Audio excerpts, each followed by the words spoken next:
எபேசியர் 1ஆம் அதிகாரம் 3ஆம் வசனத்திலிருந்து 6ஆம் வசனம் முடிய கர்த்தருடைய நல்வார்த்தைகளை நாம் இணைந்து வாசிக்கலாம். நம்முடைய கர்த்தராகிய இயேசு கிறிஸ்துவின் பிதாவாகிய தேவனுக்கு ஸ்தோத்திரம்.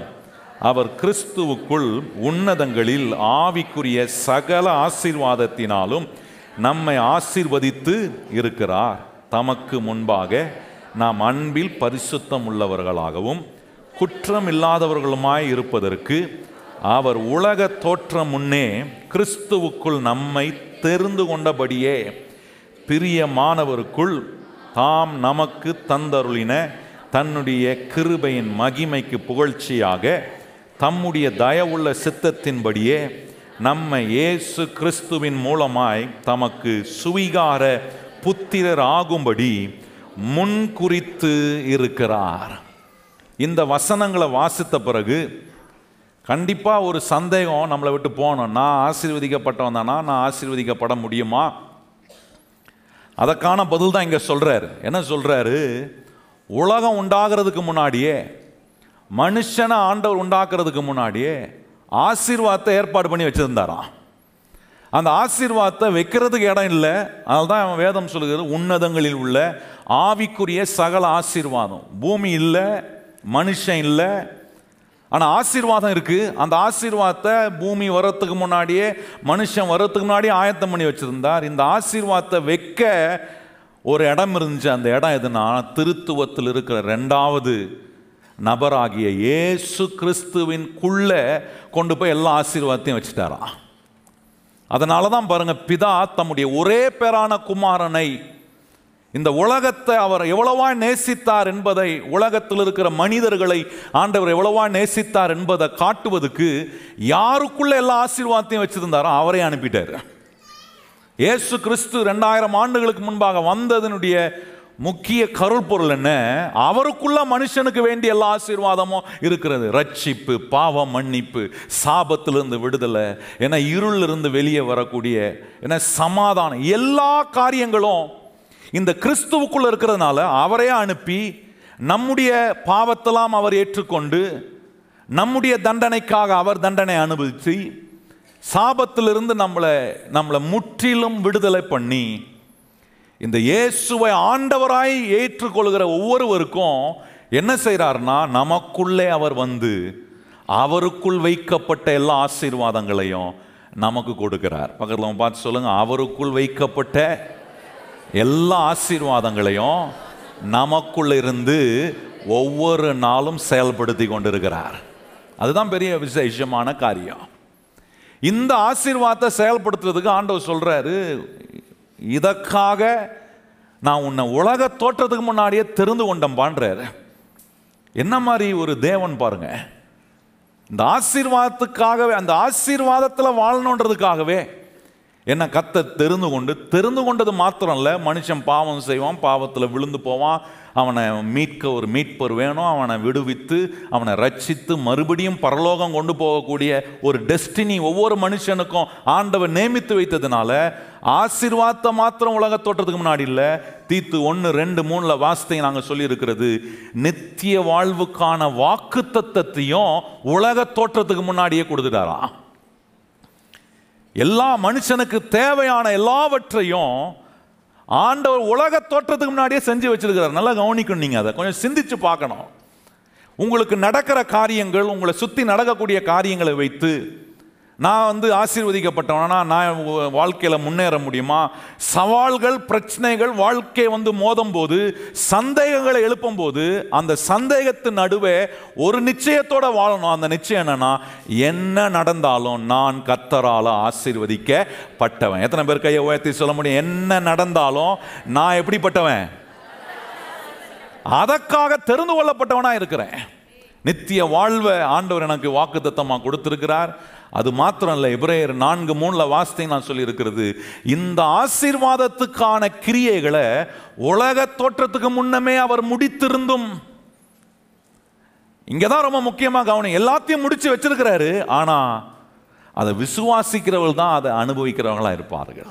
சந்தேகப்படுறவர்கள் கடைசி வரைக்கும் அந்த சந்தேகத்திலே இருந்து அடைய முடியாமல் அந்த இளைப்பாறுதலுக்குள் கர்த்தர் வைத்திருக்கிற இந்த ஆசீர்வாதமான நன்மைக்குள் பிரவேசிக்க முடியாமல் அபாத்திரராய் என ரொம்ப பரிதாபமான நிலையில் வாழ்ந்து அடைகிற நஷ்டமடைந்து போகிறவர்கள் அநேகரை பார்க்குறோம். அதனால தான் ஆண்டவர் சங்கீதக்காரனை உபயோகப்படுத்தி சொல்கிறாரு. 66ஆம் சங்கீதம் 12ஆம் வசனத்தை நம்ம கவனிச்சாங்க. சொல்லியிருக்கிறது, மனுஷனை எங்கள் தலைமேல் ஏறி போக பண்ணினீர், தீயையும் தண்ணீரையும் நாங்கள் கடந்து வந்தோம், ஆனால் அதுக்கு பிறகு ஆண்டவர் எங்களை கொண்டு போய் எங்கே விட்டீர்? செழிப்பான. அதுதான் ஆண்டவருடைய ஆசீர்வாதம் என்ன செய்யும்? என்னை இருக்க வேண்டிய இடத்துக்கு கொண்டு போய் சேர்க்கும். சொல்லுங்க கையை உயர்த்தி, கர்த்தரின் ஆசீர்வாதம் நான் இருக்க வேண்டிய இடத்துக்கு கொண்டு போய் என்ன சேர்த்து விடும். ஒரு நாள் கொண்டு போய் சேர்க்கும். எங்க? பயமா இருக்கா? நிறைய பேருக்கு சொல்றதுக்கே வரமா, எதுக்கு பாஸ்டர் அப்படின்னா, ஒரு நாள் போய் சேர வேண்டிய இடத்துக்கு, நாம் போய் சேர வேண்டிய இடத்துக்கு, பரலோகத்தில் என் பிதாவோடு இருக்கிற இயேசுவோடு இருக்கிற இடத்துக்கு கொண்டு போய் சேர்க்கிற இடத்துக்கு கொண்டு போய் சேர்க்கும். ஆனால் இங்கே வாழ்கிற நாட்களில் இங்கேயும் கர்த்தர் எனக்கு வச்சிருக்கிற ஆசீர்வாதமான நிலைகளை நான் அடைந்து வாழ ரொம்ப முக்கியமாக நான் கவனிக்க வேண்டியது, நிறைய நேரம் நம்ம நினைக்கிறோம் நம்முடைய பிரச்சனைகள், போராட்டங்கள், சவால்கள், கடினமான சூழ்நிலைகள், ஒருவேளை இதுலேயே நம்ம இருந்து நம்ம வாழ்க்கை மாண்டு போயிடுமோ. கிறிஸ்தவங்களுக்கு நிறைய தப்பான ஃபிலாசபி வச்சுருப்பாங்க. என்ன ஃபிலாசபின்னா, என்னதான் ஆண்டவரை தேடினாலும், என்னதான் நம்ம ஆண்டவரை சேவிச்சாலும் இந்த பிரச்சனைலாம் மாறாது, இதெல்லாம் நம்ம தலையெழுத்து இப்படியே தான் இருக்கும், இப்படியே இழுத்துட்டு தான் போவோம். நான் சொல்கிறேன், இன்றைக்கி ஒருவேளை பிரச்சனையிலும் போராட்டத்திலும் தேவையின் மிகுதியில் இன்றைக்கி நீங்கள் வந்திருப்பீங்கன்னா, ஆண்டவர் உங்களுக்கு பிரச்சனையை வச்சிடல, அப்படியே தண்ணியிலையும் தீலையும் நீங்கள் மாண்டு போகிறதுடைய இது ஆண்டவுடைய திட்டம் அல்ல. ஆண்டவுடைய திட்டம் என்ன? செழிப்பான இடத்துல கொண்டு போய் விடுகிறது. கையை உயர்த்தி சொல்லுங்க, என்ன எங்கே கொண்டு போய் விடுவார்? எதெல்லாம் எனக்கு வேணுமோ அதெல்லாம் அடைவதற்கான நிலையில் உயர்த்தி என்னை கொண்டு போய் அந்த இடத்துல விடுவது அவருடைய சித்தமாக இருக்குது. அதுதான் அவருடைய திட்டம். இன்னைக்கு ஒருவேளை பிரச்சனையை பார்க்கலாம், இன்னைக்கு ஒருவேளை சவால்களை அதில் மாண்டு போக கர்த்தர் இடம் கொடுக்க மாட்டார். நான் மாண்டு போவதில்லை, நான் அந்த செழிப்பான இடத்துக்கு போய் சேருவேன். இப்போ கவனிச்சு பாருங்க, வாழ்க்கையில் பல சவால்கள், பல போராட்டங்கள், பல விதமான சூழ்நிலைகளுக்குள்ளே போகும்போது இயல்பாகவே மனிதனுக்குள்ள இருக்கிற ஒரு எண்ணம் என்னவா இருக்கும்?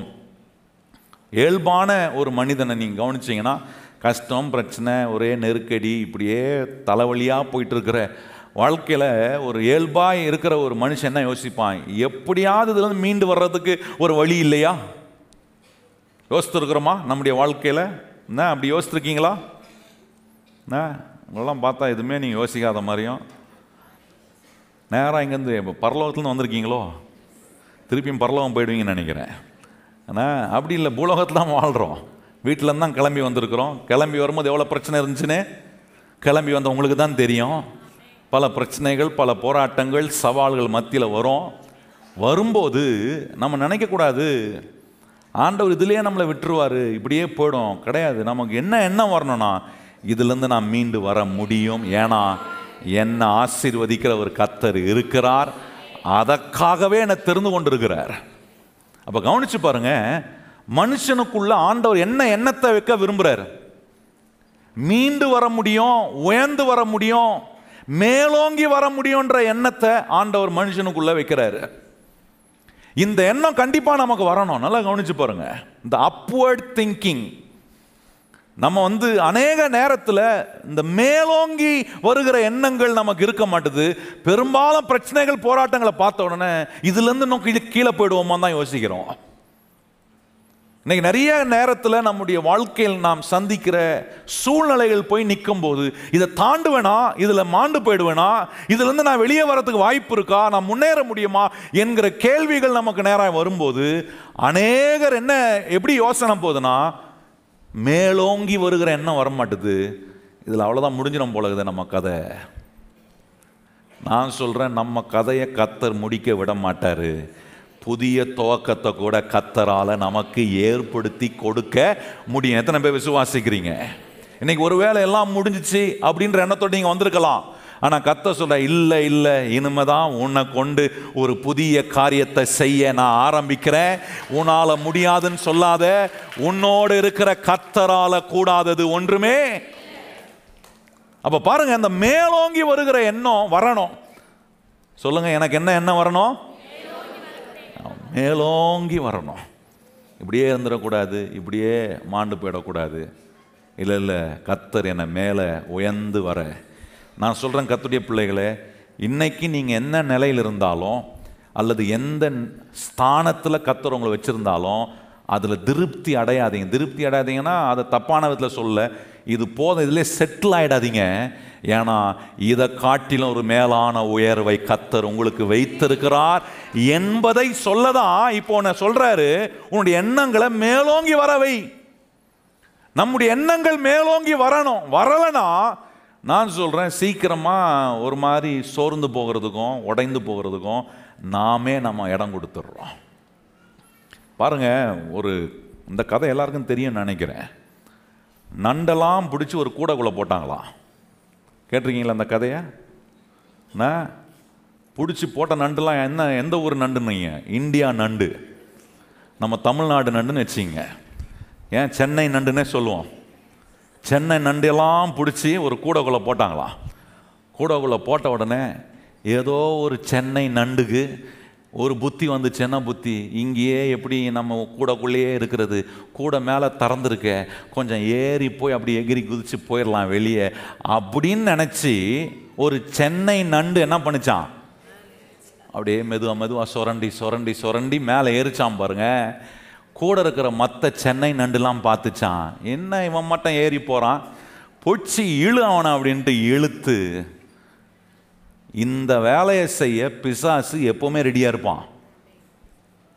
நான் கொஞ்சம் மேலோங்கி வருகிற எண்ணம், ஆண்டவருடைய வார்த்தையை கேட்ட உடனே, தேவனுடைய வாக்குத்தத்தங்கள் எனக்கு வந்த உடனே, கர்த்தர் எனக்கு கொடுக்குற நம்பிக்கை உண்டாகும் போது, கொஞ்சம் எண்ணங்கள் மேலோங்கி வரும்போது, ஒரு தடை உள்ள வந்து ஒரு பிரச்சனை வந்த உடனே சட்டுன்னு நம்முடைய எண்ணத்தின் அந்த உயர்வை மட்டுப்படுத்துறானே பிசாசு. இதிலிருந்து நம்ம இந்த இடையூறுல இருந்து நாம் எப்படி நாம் மீண்டு வர, அதான் இன்னைக்கு நான் உங்களோட பேச விரும்புகிறேன். தேவனுடைய சித்தமும் தேவனுடைய திட்டத்தையும் நம்ம அறிந்து கொண்டா, ஆண்டவர் எப்போவுமே அந்த மேலோங்கி வருகிற எண்ணங்களை அவர் என்கரேஜ் பண்ணுறார். பக்கத்தில் பார்த்து சொல்லுங்க, மேலோங்கி வருகிற எண்ணங்களை கர்த்தர் எப்போவுமே என்கரேஜ் பண்ணுறவர். யார் டிஸ்கரேஜ் பண்ணுவா? பிசாசு டிஸ்கரேஜ் பண்ணுவான். என்ன சொல்லுவான்? நீ செஞ்சிருவியா? உன்னை கொண்டு செஞ்சிருவாரா? உன் மூலமாக இது நடந்துருமா? ஆண்டவர் ஒரு நாளும் அப்படி டிஸ்கரேஜ் பண்ணவே மாட்டார். எத்தனை பேர் அதை ஏற்றுக்கொள்றீங்க? கர்த்தர் எப்பொழுதுமே நம்மளை உற்சாகப்படுத்துகிறவர். கையை உயர்த்தி சொல்லுங்க, கர்த்தர் எப்பவுமே என்ன? ஆண்டவர் நம்ம கேட்குற எதையுமே அவர் டிஸ்கரேஜ் பண்ணுறது இல்லை. அதை ஒரு மாதிரி மலிவுபடுத்துகிறதும் கிடையாது. பாருங்க, ஒரு நாள் ஒரு ராஜாவுக்கு முன்னாடி ஒருத்தனுக்கு போய் நின்று கேட்கக்கூடிய ஒரு வாய்ப்பு கிடைச்சிச்சான். அந்த ராஜா சொன்னாராம் அவனை பார்த்து, உனக்கு என்ன வேணாலும் கேளுப்பா. அப்படி ஒரு ராஜா உங்களுக்கு சொன்னார்னா நீங்கள் என்ன கேட்பீங்க? சரி, உங்கள் மௌனத்தில் நிறைய பதில் இருக்குது, அது உங்களுக்குள்ளே வச்சுங்க. இவன் போய் நின்றான் பாருங்க, இவனை கேட்டாரான். இவன் உடனே சொன்னானா, இவன் உடனே கேட்டானா. அவனு கேட்டது பார்த்தோன்னே, அவன் கேட்ட உடனே இந்த மந்திரி சபையில் இருப்பாங்க பார்த்தீங்க, ராஜா கூட இருந்தவங்களாம், அவனுங்கெல்லாம் உடனே குசு குசு குசு குசுன்னு பேசினானா. பாரு, இவனுக்கு என்ன ஆசைப்பாரு, இருக்கிறத விட்டு பறக்கிறதுக்கு ஆசைப்படுறான். இவனுக்கு இதெல்லாம் டூ மச். இவன் கேட்டதெல்லாம் இதெல்லாம் அவனுக்கே தகாது, பூமியே தாங்காது அவன் கேட்டதை அப்படின்னு சொல்லி இவங்கெல்லாம் ஒரே பேசிக்கிறாங்க. என்னன்னா, ராஜா இவன் கேட்டதை மாத்திரம் என்ன பண்ணக்கூடாது, தரன்னு சொல்லி ஒத்துக்கக்கூடாது, கிராண்ட் பண்ணக்கூடாது அப்படின்னு சொல்லிட்டு இருக்கிற நேரத்தில் ராஜா அவன் கேட்ட உடனே சரிப்பா கொடுக்குறேன்ட்டாரான். உடனே இவங்களுக்கெல்லாம் ஒரே குழப்பம். ராஜா முடிச்சுட்டு அந்த மீட்டிங் முடிச்சுட்டு இந்த மந்திரிகளோட வரும்போது இவங்கெல்லாம் கேட்டாங்க, அந்த அஃபீஷியல்ஸ்லாம் கேட்குறாங்க, ராஜா நீங்கள் என்ன இப்படி பண்ணிட்டீங்க, அவன் கேட்டவொன்னே கொடுத்துட்டீங்களே, அவன் கேட்ட காரியம் எவ்வளோ பெருசு, அது அவனுக்கு தகுதியே கிடையாது, அவன் கேட்டவன அவனுக்கு கொடுத்துட்டீங்களே அப்படின்னு சொன்னாங்களாம். அப்போ அந்த ராஜா சொன்னாராம், அவன் கேட்டதை நான் கொடுத்ததுக்கு காரணம் என்னன்னா, என்ன அவன் எவ்வளோ பெருசாக யோசித்து வைத்திருக்கிறான்றது அவன் கேட்டதின் மூலமாக நான் அறிஞ்சு கொண்ட பிறகு நான் அவன் கேட்டதை நிராகரிக்க முடியலன்னு சொன்னாரான். நல்லா கவனிச்சு பாருங்க. உலகத்தை ஆள்ற ராஜாவே இவ்வளோ சூப்பராக சிந்திக்கக்கூடிய அறிவு இருக்குன்னா, நான் சொல்கிறேன், ராஜாக்கள் எல்லாம் ஏற்படுத்துகிற ராஜாதி ராஜா இடத்துல நான் கேட்கும்போது அவரை அவருடைய எபிலிட்டிக்கு ஏற்றது போல, அவருடைய ஆற்றலுக்கு ஏற்றது போல நான் கேட்கும்போது நான் சொல்கிறேன், ஒரு நாளும் இல்லை, நிராகரிக்கிற தேவன் அல்ல. ஆனால் அதை நம்ம புரிந்து கொள்ளாமல் நிறைய நேரம் கிறிஸ்தவ மக்கள் எப்படி பண்ணுறோன்னா, போய் ஆண்டவர்கிட்ட எதையா கேட்கணும்னா கெஞ்சி கூத்தாடி அவர்கிட்ட அப்படியே போய் கெஞ்சிக்கிட்டு, ஆண்டவரே கெஞ்சி கேட்க வந்திருக்கிற ஆண்டவரே, ஆண்டவரே மண்டாடி கேட்குற ஆண்டவரே. மன்றாடுங்க, கெஞ்சிங்க, என்னன்னா பண்ணுங்க. நான் சொல்கிறேன், அதை காட்டிலும் உங்களுக்கு தேவன் கொடுத்திருக்கிற உரிமையை உணர்ந்து, அவர் என்னுடைய தகப்பன், நான் அவருடைய பிள்ளை, அவர் என்னுடைய ராஜா, எனக்கு ஒரு விசுவாசியாய் தேவன் கொடுத்திருக்கிற அதிகாரத்தை உபயோகப்படுத்தி நான் கேட்கும்போது நான் சொல்கிறேன், ஒரு நாள் ஆண்டவர் நம்ம கேட்குறத பார்த்து ஷாக்லாம் ஆக மாட்டார். நீங்கள் கேட்குறத வேணால் பக்கத்தில் அவங்க ஷாக் ஆகிடுவாங்க. பார்த்துருக்கீங்களா? இப்போ திடீர்னு ஏதாவது அவங்கள்ட்ட கேட்டு பாருங்களேன், கேட்டிங்கன்னா உடனே ஷாக் ஆகிடுவாங்க. நம்ம வேணால் ஷாக் ஆகும், நம்ம பக்கத்தில் இருக்கவங்க ஷாக் ஆவாங்க. நான் ஆண்டவரிடத்தில் கேட்டால் அவர் ஷாக்கும் ஆக மாட்டார், அதிர்ச்சியும் அடைய மாட்டார். அவரால் செய்ய முடியாது ஒன்றும் இல்லைன்றதை நிரூபிக்கிற தேவனாக காட்டுவார். நான் பாருங்கள், நான் ஆண்டவர்கிட்ட ஜெபம் பண்ணும்போது நிறைய காரியங்களை, ஊழியத்துக்காக, என்னுடைய அழைப்புக்காக ஆண்டவர்கிட்ட நிறைய காரியங்களை கேட்பேன். மிகப்பெரிய காரியம் ஆண்டவர்கிட்ட கேட்பேன். கேட்ட பிறகு ஆண்டவர் அமைதியாகவே இருப்பார். என்ன ஆண்டவரே, ஒன்றுமே ரெஸ்பாண்டே பண்ண மாட்டீரே, அமைதியாகவே இருக்கிறீர அப்படின்னும் போது ஆண்டவர்கிட்ட கேட்டு முடித்த பிறகு ஆண்டவர் சொல்வார், அவ்வளோதானா அப்படின்னு கேட்பார். அப்போ நான் யோசிப்பேன், ஆண்டவரே இந்த ஜெபத்தில் இவ்வளோதான், அடுத்த ஜெபத்துக்கு வரும்போது இதோட கொஞ்சம் அதிகமாக கேட்பேன்.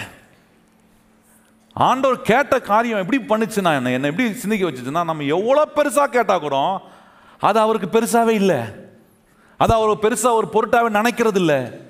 அந்த காரியத்து நிமித்தம் அவருடைய நாம மகிமைப்படுதா, அவருடைய ராஜ்யம் கட்டப்படுகிறதா, அதனால பிரயோஜனம் இருக்கிறதா? நான் சொல்கிறேன், நான் கேட்கறத கர்த்தர் எனக்கு செய்ய வல்லவராய் இருக்கிறார் என்கிற நம்பிக்கை நமக்கு வரும்.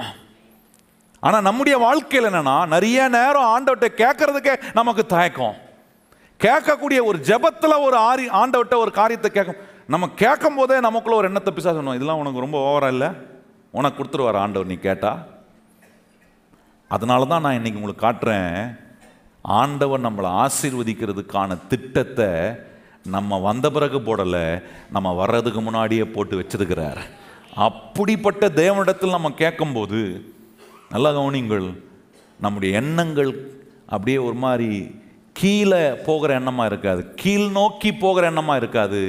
இந்த தேவனுடைய ஆற்றல், இவருடைய வல்லமைகளை புரிந்து நம்ம கேட்கும்போது, அவர் நமக்கு போதித்து நடத்துகிற சத்திய வசனங்களை புரிந்து நம்ம கேட்கும்போது, என்னுடைய எண்ணங்கள் எப்பொழுதும் மேலோங்கி போகிற எண்ணங்களாக தான் கர்த்தர் வைப்பார்.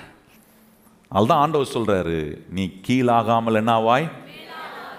இந்த வார்த்தை ரொம்ப நல்லா இருக்கு, நீ வாளாகாமல். ஆண்டவர் சொல்றாரு. அப்படின்னா என்ன? கீழே போகிற எண்ணங்கள் அல்ல, உன்னை மலிவாக்குற எண்ணங்கள் அல்ல, உன்னை நஷ்டப்படுத்துகிற எண்ணங்கள் அல்ல. இன்னும் நீ மேலோங்கி வர, இன்னும் குடும்பம் கட்டப்பட, இன்னும் கையின் பிரயாசங்கள் சித்தி பெற, இன்னும் நல்ல தலை தோங்க.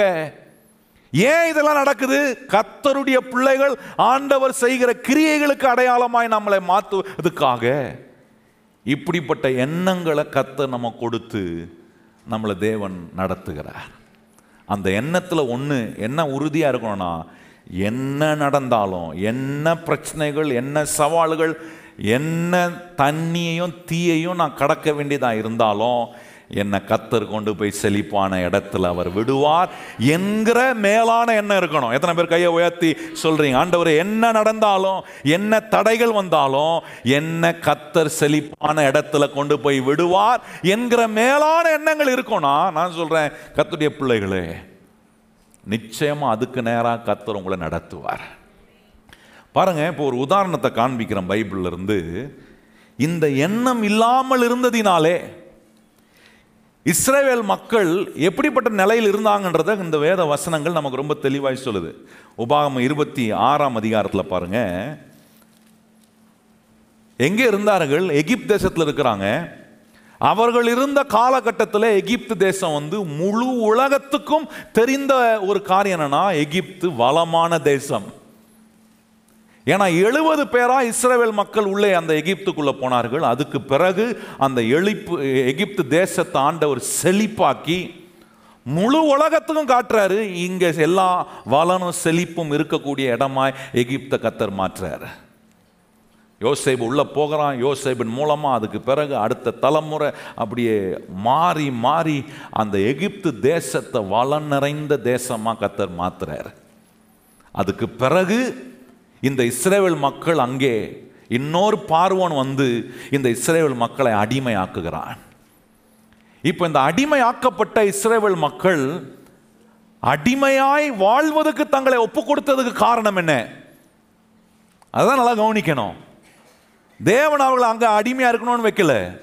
அடிமையா இருக்கக்கூடிய ஒரு சூழ்நிலைகள் வந்த போது மேலோங்கி வரணும்ன்ற ஒரு எண்ணம் அவங்களுக்குள்ள வரல. அதை எதிர்த்து மேற்கொண்டு வர முடியும் என்கிற எண்ணம், நம்பிக்கை அவர்களுக்கு இல்லாம போனதினால 400 வருஷத்துக்கு மேல எத்தனையோ தலைமுறை அவர்கள் அங்க அடிமையா இருந்தார்கள். அங்க அடிமையா இருந்தபோது அவங்க சொல்ற வார்த்தைகள் பாருங்க, ரொம்ப அருமையா இருக்கு. தங்களுடைய நிலைகளை ஆண்டவருக்கு எப்படி சொல்றாங்க பாருங்க. நாங்கள் எப்படி இருந்தோம் எகிப்தில் அப்படின்றத 7ஆம் வசனத்தை வாசிப்போமா? உபாகமம் 26 7ஆம் வசனம் வாசிப்போம். எங்கள் பிதாக்களின் தேவனாகிய கர்த்தரை நோக்கி கூப்பிட்டோம்.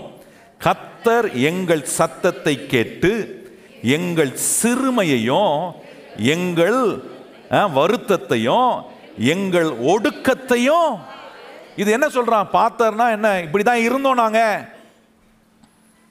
இப்படி இருக்கிறதுக்காக கர்த்தர் அவங்களை அங்க கொண்டு போனாரா? ஒடுக்கப்பட்டு சிறுமைப்பட்டு. இதெல்லாம் என்ன காட்டுது? மேலோங்கி வரக்கூடிய தேவ எண்ணங்கள் அவர்களுக்கு இல்லாமல் இப்போ என்ன வந்துருச்சுன்னா, எகிப்து தேசத்தில் இருக்கிற பழக்கத்தையும் அவங்களுடைய பயிற்சியையும் தங்களுடைய வாழ்க்கையில் ஒரு அங்கமாக்கிக்கிட்டாங்க. அதனால என்னவா இருக்கிறாங்க? நாங்க அடிமையா இருக்கிறாங்க. நல்லா கவனிங்கள். ஒரு மனுஷனுக்கு தேவன் கொடுக்கிற மேலோங்கி வருகிற அந்த அப்வர்ட் திங்கிங் இல்லைன்னா, காரணம் அவன் ஏற்கனவே ஏதோ ஒரு பிராக்டிஸ்லையும் ஹேபிட்ஸ்லையும் அவன் சிக்கப்பட்டிருக்கிறான். நல்லா நீங்க விளங்கிக் கொள்ளணும். இந்த இஸ்ரவேல் மக்களுக்கு தேவன் அவளோடு செஞ்ச உடன்படிக்கை இருக்கு. இந்த இஸ்ரவேல் மக்களுக்கு தேவன் அவளுக்கு கொடுத்த வாக்குத்தத்தம் இருக்கு. இவர்கள் ஆபிரகாமுடைய பிள்ளைகள். ஆபிரகாமுக்கு என்ன வாக்குத்தத்தம் கொடுத்தார்? உன்னை ஆசீர்வதிக்கிறவன் நான் என்ன பண்ணுவேன்? உன்னை சபிக்கிறவனை என்ன செய்வேன்? இப்போ இந்த எகிப்தியன் பார்வோன் சபிக்கிறான். இவங்களை எப்படி சபிக்கிறான்? அடிமையாக்கி சபிக்கிறான். அவர்களை ஆலோட்டி வைத்து அவங்கள வேலை செய்ய வச்சு, கடினமா வேலை செய்ய வச்சு, வேலைக்கான பலனை கொடுக்காம, சாப்பிட்றதுக்கு வழி இல்லாம, அரை வயிறு சாப்பாடு சாப்பிட்டுட்டு ஒவ்வொரு நாளும் நிம்மதி இல்லாம இருக்கக்கூடிய இப்படிப்பட்ட வேலைகளை செய்கிற இடத்துல இவங்க இருக்கும்போது எங்க போச்சு கர்த்தருடைய வாக்குத்தத்தம்? உன்னை சபிக்கிறவன் நான் சபிப்பேன்னு சொன்னாரு. ஏன் அது நடக்கலாங்க? காரணம், இந்த தேவ வாக்குத்தத்தத்தையும் உடன்படிக்கையும் இவர்கள் தேவனுடைய பிள்ளைகள், ஆபிரகாமுடைய பிள்ளைகள் என்கிற அறிவு அவர்களுக்கு இல்லை. இதை குறித்த தேவ சித்தத்தையும் திட்டத்தையும் அறிந்து கொள்கிற அறிவு அவர்களை விட்டு போன போது இப்போ வேற ஒரு பழக்கத்தில் செட் ஆயிட்டாங்க. என்ன பழக்கம்னா, எகிப்து தேசத்தில் இருக்கிற பழக்கத்தையும் எகிப்து தேசத்தில் இருக்கிற பயிற்சிக்கு அவங்க பழக்க வைக்கப்பட்டுட்டாங்க. அதுதான் நீங்கள் கவனிச்சு பாருங்க. பார்வோன் ஒரு நேரம் வந்தபோது என்ன செய்கிறான்? உங்களுக்கு வேலை செஞ்சு போக உங்களுக்கு அதிகமாக நேரம் இருக்கிறனால தானே போய் உங்கள் ஆண்டவரை நீங்கள் தொழுது கொள்ள போறீங்க.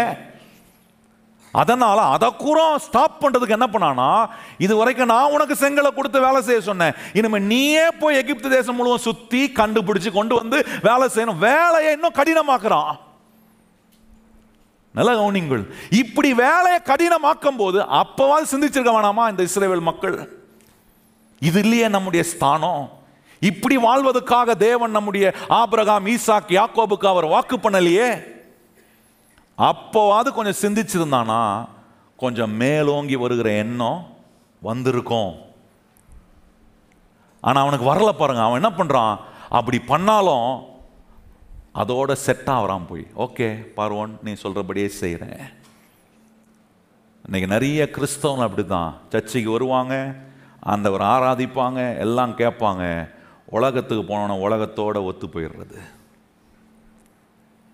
அந்த ஹேபிட்டும் அந்த பிராக்டிஸும் தேவனுக்கு விரோதமான அடிமையா இருப்பது தேவனுக்கு விரோதமான ஒன்று. நல்ல கவனிங்கள். கர்த்தருடைய பிள்ளைகளை ஒடுக்குவதும் சிறுமைப்படுத்துவதும் தேவனுக்கு எதிரான காரியங்கள். ஆனா தேவனுக்கு எதிரான காரியம் ஒன்று இருந்தாலும் அந்த காரியம் அவர்களுடைய வாழ்க்கையில் நிறைவேறுவதற்கு காரணம் என்ன? அவர்கள் அதுல பழகிட்டாங்க. இன்னைக்கு நிறைய நேரம் நம்ம எதில் பழகி இருக்கிறோம்? பிரச்சனை, போராட்டங்கள் வந்த உடனே கர்த்தர் இது நடுவிலையும் என்னை இதிலிருந்து வெளியே கொண்டு வர முடியும், என்னை ஆண்டவர் இதிலிருந்து என்னை அற்புதமாக காப்பாற்ற முடியும் என்கிற எண்ணம் வரமாட்டுதே. போய் செட் ஆயிடுறேன் அதில். சரி என்ன பண்ண, பிரச்சனையோட தான் போனோம், வாழ்க்கை இப்படி தான், இப்படியே போவோம். கிடையாதுங்க. அந்த இடத்துல தேவ பிள்ளையா மேலோங்கி வருகிற எண்ணம் வந்துச்சுன்னா என்ன செய்யும் தெரியுமா? பிசாசுக்கு எதிர்த்து நில்லுங்கள், அப்பொழுது அவன் உங்களை விட்டு எதிர்க்கணும். பிரச்சனைகளை எதிர்க்கணும், போராட்டங்களை எதிர்க்கணும். ஒத்து போகக்கூடாது, ஒத்து போகிறவங்களா இருக்கக்கூடாது. 400 வருஷத்துக்கு மேலாக என்ன பண்ணாங்க? ஏன் அடிமையா இருந்த 400 வருஷம்? ஒத்து போறான், ஒத்து போறான், அவன் சொல்றதுக்கெல்லாம் ஒத்து போறான். மோசே வந்து பல அற்புதங்களை செய்த பிறகும் இஸ்ரவேல் மக்கள் எப்படிதான் இருக்கிறாங்க? இன்னும் அவங்களுக்கு ஒத்து போய் தான் இருக்கிறாங்க. மோசே என்கிற ஒரு மீட்பர் அவர்களுக்கு அனுப்பப்படவில்லைனா நான் சொல்றேன், இஸ்ரவேல் ஜனங்கள் அதன் வெளியே வந்து அவங்களுக்குள்ள போய் மோசே என்ன மாதிரி எண்ணங்களும், உங்க தேவன் யார் தெரியுமா? ஆபிரகாம், ஈசாக், யாக்கோப் என்னும் தேவன் என்னை அனுப்பி இருக்கிறார். யார் அவன் கேட்கிறான்? அவர் இருக்கிறவராகவே இருக்கிறார் என்று தேவனை குறித்த எண்ணங்கள் அவங்களுக்கு சொல்றான். அப்படியாவது கொஞ்சம் மனதுக்குள்ள போய் கர்த்தர் எப்படிப்பட்டவர், நம்மளை எப்படி வாழணும்னு விரும்புறாரு, இப்படி நம்மளை ஒடுக்கி சிறுமைப்படுத்தப்படுகிற நிலையில் நம்முடைய வாழ்க்கை இருக்கக்கூடாதுன்னு விரும்புகிற ஒரு அற்புதமான கர்த்தர் இருக்கிறாரே, நான் அவரிடத்துல திரும்பி வரணும், அவர் எனக்கு என்ன திட்டம் வச்சிருக்கிறார், அவர் என்னை உயர்த்த என்ன திட்டங்களை வச்சிருக்கிறார் என்பதை கேட்டு அவருடைய வழிகள் நடக்க வரணுன்ற எண்ணம் வந்திருந்துச்சா இஸ்ரவேல் மக்கள் என்றைக்கோ அந்த சிறுமைப்பட்டு ஒடுக்கப்பட்ட நிலையிலிருந்து வெளியே வந்திருப்பார்கள். அதான் பாருங்க, கொஞ்சம் இதை அப்படியே வச்சுப்போம். சங்கீதம் 1 வாங்க, தெரிஞ்சது தான், ஆனாலும் கொஞ்சம் அந்த இடத்துக்கு வரணும். நீங்கள் என்ன மாதிரி எண்ணம் வரமாட்டுது? ஏன் வரமாட்டுதுன்னா, இந்த மாதிரி நம்ம வந்து எங்கே இருக்கணும், எதை செய்யணும், தேவனுடைய சித்தத்தை அறிந்து கொள்கிற அறிவு ரொம்ப முக்கியம் நமக்கு. நல்லா கவனிங்களா, பாருங்க என்ன சொல்லியிருக்கு. 1ஆம் வசனம் பாருங்க, முதல் சங்கீதம் 1ஆம் வசனம் வாசிப்போமா? துன்மார்க்கனுடைய ஆலோசனையின் நடவாமல், பாவிகள் உட்காரும் வழிகளில் நில்லாமல், பரிகாசக்காரன் உட்காரும் இடத்தில், இதெல்லாம் எங்க செய்யக்கூடாது. இந்த எண்ணத்தோட ஒத்து போறனா தேவ பிள்ளைகள் இப்படிப்பட்ட காரியங்கள் ஒத்து போகக்கூடாது. பாவத்துக்கு, அசுத்தமான காரியங்களுக்கு, இதுக்கெல்லாம் ஒத்து காம்ப்ரமைஸ் பண்ணக்கூடாது. அங்கே உட்காந்துக்கிட்டு அதோட ஒத்து போயிட்டு அதை அட்ஜஸ்ட் பண்ணிட்டு போனோன்னா நான் சொல்கிறேன், தப்பான பழக்கத்தையும் தப்பான பயிற்சியில் நம்ம இருக்கிறோம். தேவனுடைய பழக்கத்திலும் தேவன் கொடுக்குற பயிற்சிக்குள்ள, அதுதான் தேவ வசனம். இந்த போதனை கொடுக்குறாரு பாருங்க, ஆசீர்வாதத்துக்கான போதனைகளை கொடுக்குற, இதில் பழக்கப்படணும், நம்ம இதில் பயிற்சிவிக்கப்படணும். இந்த வழியில் நடக்கிறதுக்கு ஆண்டவர் காட்டுற வழிகளில் நான் பயிற்சிவிக்கப்படணும். அப்படி படும்போது அங்கே பாருங்க, அடுத்த வசனம் சொல்லியிருக்கிறது, கர்த்தருடைய வேதத்தில் பிரியமாய் இருந்து இரவும் பகலும் அவருடைய வேதத்தில் தியானமாய் இருக்கிற மனுஷன் பாக்கியவான். அவன் நீர்க்கால் ஓரமாய் நடப்பட்டதும் தன் காலத்தில் தன் கனியை தந்து இலை உதராதிருக்கிற மரத்தை போல் இருப்பான். அவன் செய்வதெல்லாம் நல்லா கவனிங்கள். எந்த மாதிரி மரமா இருக்கணும்? நதி ஓரமாய் நாட்டப்பட்ட மரம். கர்த்தர் சொல்றதை கேட்டு அவருடைய சித்தத்தை அறிந்து அவருடைய திட்டத்துக்கு நேராக என் எண்ணங்களை நான் அவர் விரும்புகிறபடி மேலான எண்ணங்களாய், உயர்ந்து வரக்கூடிய எண்ணங்களாய், மேலோங்கி வருகிற எண்ணங்கள் உடையவனாய் நான் மாறும்போது கர்த்தர் சொல்றாரு, கண்டிப்பா போய் எங்க சேர்ந்துருவ? செழிப்பான இடத்துக்கு போய் டெஃபினட்டா சேருவ. அப்படி இல்லைன்னா சிறுமைப்பட்டு ஒடுக்கப்பட்டு இஸ்ரவேல் மக்கள் சொன்னாங்க பாருங்க, நாங்கள் எப்படி இருக்கிறோம் ஆண்டவரே? சிறுமைப்பட்டு ஒடுக்கப்பட்டு இப்படி இருக்கிறோம். சில நேரம் பல சொல்கிறது என்னென்னா, இதெல்லாம் சரிதான் பாஸ்டர், ஆனால் எப்படி தேவ சித்தத்தை அறிஞ்சிக்கிறது? எப்படி தேவ திட்டத்தை நான் புரிஞ்சிக்கிறது? ஈஸியாக சொல்லிடலாம், ஏதாவது திட்டம் நீ அறிஞ்சிக்கணும், தேவ சித்தத்தை நீ செயல்படுத்தணும். ஆனால் எப்படி பாஸ்டர்? அதுதான் எங்களுக்கு கஷ்டமாக இருக்குது. எங்களுக்கு பெரும்பாலும் தேவ சித்தனாலே நாங்கள் கண்டுபிடிக்க முடியல, தேவ திட்டத்தை கண்டுபிடிக்க முடியல. அதனால் நிறைய கிறிஸ்தவங்க எப்படி மாறிடுறாங்கன்னா, எங்களுக்காக ஜெபம் பண்ணி சொல்கிறவங்க நிறைய பேர் இருக்கிறாங்க. அவங்களுக்கு நாங்கள் லெட்டரை எழுதி எங்கள் பிரச்சனைலாம் சொன்னோன்னா அவங்க தேவ சித்தத்தை அறிந்து தேவ திட்டத்தை எங்களுக்கு சொல்லுவாங்க. நான் சொல்கிறேன், ஆண்டவர் உங்கள் வாழ்க்கைக்கான திட்டத்தை, உங்கள் வாழ்க்கைக்கான தேவ சித்தத்தை உங்களுக்கு மறைச்சிட்டு இன்னொருத்தருக்கு சொல்லுவார் நினைக்கிறீங்க? எப்போ சொல்லுவார்? பல முறை சொல்லி, பல முறை எனக்கு சொல்லி, அதை நான் கேட்க நான் என் செவியை சாய்க்காம என் இருதயத்தை கடினமாக்கிட்டேன்னா அப்போ வேணால் வேற யார் மூலமாக அப்போ கூட ரொம்ப ஜென்டிலாக தான் சொல்லுவார் ஆண்டவர். சபைக்கு வரும்போது ஊழியக்காரன் மூலமாக வசனத்தின் மூலமாக போதிப்பார். ஆனால் பெரும்பாலான 100% நான் சொல்கிறேன் கர்த்தருடைய பிள்ளைகளே, உங்களுக்கு அவருடைய திட்டத்தையும் அவருடைய சித்தத்தையும் இந்த வேதத்தை திறந்து வாசிக்கும் போது, கர்த்தர் உங்களுக்கு கொடுத்துருக்கிற சபையில் நீங்கள் கூடி இந்த பிரசங்க நேரத்தில் தேவனுடைய வார்த்தையை கேட்கும்போது தெளிவாக காட்டுவார் நீங்கள் நடக்க வேண்டிய வழி, உங்கள் வாழ்க்கைக்கான திட்டம் என்ன, தேவ சித்தம் என்ன. நீங்கள் ஒரு பெற்றோராக இருக்கிறீங்க, உங்களுக்கு ஒரு குழந்தைய கர்த்தர் கொடுத்துருக்கிறாருன்னா அந்த குழந்தைய கிட்ட நீங்கள் உங்கள் ஆசைகளை, அந்த குழந்தை என்னவா வரணும், எப்படி உருவாகணும் நீங்கள் சொல்லுவீங்களா சொல்ல மாட்டீங்களா? யோசித்து பாருங்கள். ஏதோ ஒரு வகையில் எப்படியாவது அந்த பிள்ளைகிட்ட நம்ம என்ன பண்ணுவோம், அந்த பிள்ளைக்கான திட்டத்தை நம்ம கம்யூனிகேட் பண்ணுறோம். அதை கம்யூனிகேட் பண்ணாமல் ஒவ்வொரு நாளும் பிள்ளை எழும்பி வந்தோடனே எங்கள் அப்பா எங்கள் அம்மா இன்றைக்கி என்ன பிளான் பண்ணிக்கிறாங்கன்னு தெரில, அதனால் அப்பா என்ன பண்ணிருக்கீங்கப்பா, என்ன பண்ணோம்ப்பா, பிளான் என்ன சொல்லுங்கப்பா அப்படின்னு கேட்டால், ஒரு முறை கேட்டால் சந்தோஷப்படலாம். போகும்போதும் வரும்போதும் கூப்பிட்டு தொந்தரவு பண்ணி பிளான் என்ன செய்யணும் சொல்லுங்க அப்படின்னு கேட்டால் நீங்கள் என்ன பண்ணுவீங்க? யோசித்து பாருங்கள். சிலர்லாம் கருவில் குழந்தை உண்டான உடனே அந்த குழந்தைகிட்ட பேச ஆரம்பிச்சிருவாங்க. கர்த்தருடைய பிள்ளை நீ. மோசேயுடைய தாய் பேசினாலே மோசேகிட்ட சொல்கிறா, நீ கர்த்தருக்காக தெரிந்து கொள்ளப்பட்டவன், கர்த்தருடைய வேலையை செய்ய உன்னை கர்த்தர் அபிஷேகித்து எவ்வளோ சொல்லியிருப்பா. அந்த குழந்தைகிட்ட சொல்லி திட்டங்களை காட்டுறோம். நான் கேட்குறேன், ஒரு உலக பெற்றோரே பிள்ளைகிட்ட தங்களுடைய திட்டங்களை அவங்க என்னவோ ஆகணுன்றத சொல்கிறதுல எவ்வளோ முயற்சி எடுக்கிறோம். நான் சொல்கிறேன், நம்முடைய ஆண்டவர்னா அவ்வளோ கொடுமைக்காரரா? அவர் நம்மகிட்ட சொல்ல முடியாதபடிக்கு தன்னை விளக்கிக்கிறாரா? நல்ல கவனிங்க. இஸ்ரவேல் மக்கள்கிட்ட எத்தனை முறை போய் சொல்றாரு, எத்தனை வகையில் ஆண்டவர் போய் சொல்லியிருப்பார். ஆனா என்ன வரல, தேவனிடத்துல திரும்பி வரணும். தேவனுடைய வாழ்க்கையில தேவன் சொல்ற காரியங்களை நம்முடைய வாழ்க்கையில பழக்கமாக்கணும், அதை பயிற்சி செய்யணும், அவரை நம்பணும்ன்றதுல இவர்கள் முயற்சி எடுக்க தவறினதினாலே இழந்த பல நன்மைகள். நல்லா கவனிச்சு பாருங்க. அடுத்த வசனம் பாருங்க, 26 7ஆம் வசனத்தில் நம்ம பார்த்தோமா, அங்கே போட்டிருக்கு என்ன, சிறுமையும் வருத்தத்தையும் ஒடுக்கத்தையும் பார்த்து 8ஆம் வசனம், எங்களை பலத்த கையினாலும் ஓங்கிய புயத்தினாலும் மகா பயங்கரத்தினாலும் அடையாளங்களினாலும் அற்புதங்களினாலும் எகிப்திலிருந்து புறப்பட பண்ணி, அடுத்த வசனம், எங்களை இவ்விடத்தில் அழைத்து வந்து பாலும் தேனும் ஓடுகிற தேசமாகிய இந்த தேசத்தை எங்களுக்கு. நல்லா கவனிங்க, என்ன சொல்றாரு, உங்களை எப்படி இருந்தீங்க, எப்படி இருந்திருக்கணும், இந்த மேலோங்கி வருகிற எண்ணம் இல்லாததுனால சிறுமைப்பட்டீங்க, ஒடுக்கப்பட்டீங்க. அடுத்து சொல்றாரு, உன்னை கொண்டு வந்து ஆண்டவர் எங்க கொடுறாராம்? விடுவித்து, எகிப்திலிருந்து விடுவித்து பாலும் தேனும் ஓடுகிற அந்த நலமான தேசம், அந்த செழிப்பான தேசத்துக்கு கொண்டு வந்து விடுறாரு. அப்ப என்ன காட்டுறாரு?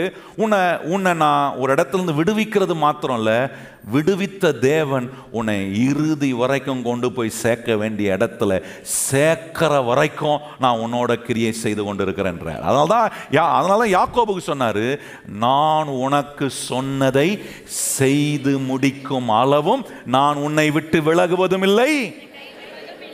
அதே தான் சொல்றாரு இங்க. விடுவிச்சிட்டேன்ப்பா, என் வேலை முடிஞ்சிச்சு, நான் போறேன் போல. ஆண்டவர் விடுவித்த பிறகும் நீங்க கவனிச்சு பாருங்க, வனாந்தரத்தில் அவர்கள் நடத்தி சென்றார். விடுவிக்கப்படுகிற வரைக்கும் நீங்க கவனிச்சு பாருங்க, எகிப்து தேசத்திலிருந்து இஸ்ரவேல் மக்கள் விடுவிக்கப்படுகிற வரைக்கும் அவர்களுக்கு ஒரு வேளை சாப்பாடு, முழு சாப்பாடு கிடைக்கல, அரை வயிறு சாப்பாடு தான்.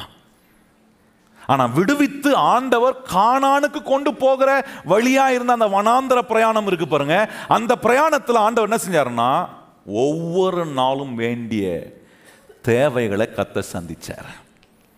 இதுவரைக்கும் ஒரு வயிறு சாப்பிடாம, ஒரு வேளை முழு சாப்பாடு சாப்பிடாத இருந்த இஸ்ரவேல் மக்களுக்கு வானத்தை திறந்து ஆண்டவர் மன்னாவை பொழிகிறாரு.